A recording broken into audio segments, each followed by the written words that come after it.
খুব শক্ত করে বললেন, তুমি তো শিবিরের কেন্দ্রীয় সভাপতি ছিলা, তোমাকে তো খুব আস্থা এবং বিশ্বাস করে আমরা এখানে বসাইছি।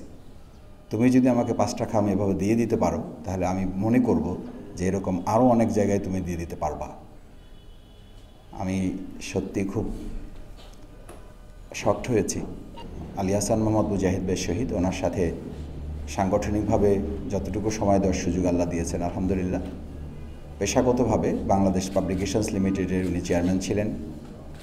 আমাকে সাংগঠনিকভাবেই পেশাগত দায়িত্ব হিসাবে প্রজেক্ট ডাইরেক্টরের দায়িত্ব দেওয়ার কারণে সৌভাগ্য হয়েছিল যে ওনার সাথে একটা দীর্ঘ সময় খুব কাছে থেকে পেশাগত দায়িত্ব পালন করার। একদিন আমাকে বললেন যে পাবলিকেশনসের 5টা খাম আমাকে নিয়ে আসো। খাম একদম সাদা খাম, সিম্পল, যেগুলো ছোট খাম। তা আমি নিয়ে গেলাম, নিয়ে গিয়ে বললাম যে রাখলাম, আপনি একটা কাজে লাগাবেন। তো বলে, যেটা তো ভাউচার নিয়ে আসো নাই তুমি।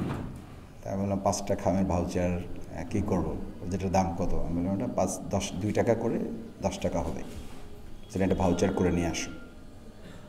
মানে উনিও প্রতিষ্ঠানের চেয়ারম্যান, কিন্তু ওই 5টা খামই কিনেছেন, 10 টাকা আমাকে দিয়েছেন এবং বললেন যে সামনের দিকে এটা মেনটেন করবা। তুমি শিবিরের কেন্দ্রীয় সভাপতি ছিল, খুব শক্ত করে, কোনো এর মধ্যে কোনো মায়াও ছিল না, কোনো স্নেহ ছিল না, অথচ উনি খুব স্নেহ করতেন।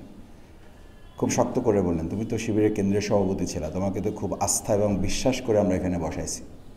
তুমি যদি আমাকে 5টা খাম এভাবে দিয়ে দিতে পারো, তাহলে আমি মনে করব যে এরকম আরও অনেক জায়গায় তুমি দিয়ে দিতে পারবা।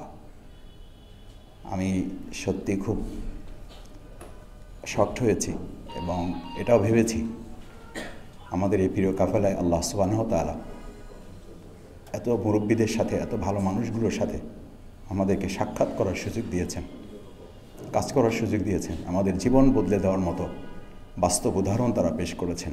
আল্লাহ সুবহানাহু ওয়া তাআলা তাকে জান্নাতুল ফেরদাউসের সম্মানজনক জায়গায় তাকে আল্লাহ তাআলা করুন। বইগুলো আমাদের পড়া উচিত। এখন সাধারণত বলা হয় বই বের হয়, কেনাও হয়, পাঠকও থাকে, পড়া হয় না, অথবা পড়া হলে এগুলো আমল করা হয় না। রাসূল করিম সাল্লাল্লাহু আলাইহি ওয়াসাল্লাম একটা হাদিস বলে শেষ করছি। আব্দুল্লাহ ইবনে মাসউদ রাদিয়াল্লাহু তাআলা আনহু قال রাসূলুল্লাহ সাল্লাল্লাহু আলাইহি ওয়াসাল্লাম ওয়া ইয়াকুলুনা মা লা ইয়াফআলুন। তোমাদের নেতৃত্বের একটা সময় আসবে যখন নেতৃত্ব কথা বলবে, কিন্তু তারা সেই অনুযায়ী কাজ করবে না এবং তাদের লোকদেরকে কাজ করাতে পারবে না। ওয়া ইয়াফআলুনা মা লা ইউমারুন, একেবারে যে কথা বলবে কাজ হবে না তা না, কিছু কাজ হবে, সেটা তার পছন্দ হলে করবে, না হলে করবে না। অর্থাৎ নেতৃত্বের জায়গাটা এবং আনুগত্যের জায়গাটা পছন্দের ভিত্তিতে তৈরি হবে।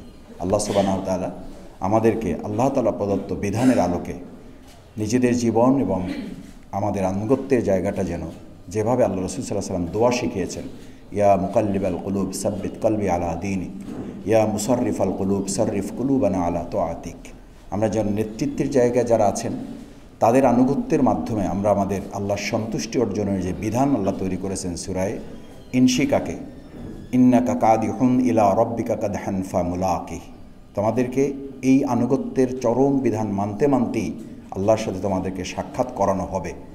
সুতরাং সেই জবাবদিহিতামূলক নেতৃত্ব এবং আনুগত্যের বিধান যাতে আমরা আমাদের বাস্তব জীবনে ইসলামী নেতৃত্বের এই স্বরূপের মাধ্যমে অর্জন করতে পারি, আল্লাহ আমাদের তৌফিক দান করুন। আসসালামু আলাইকুম।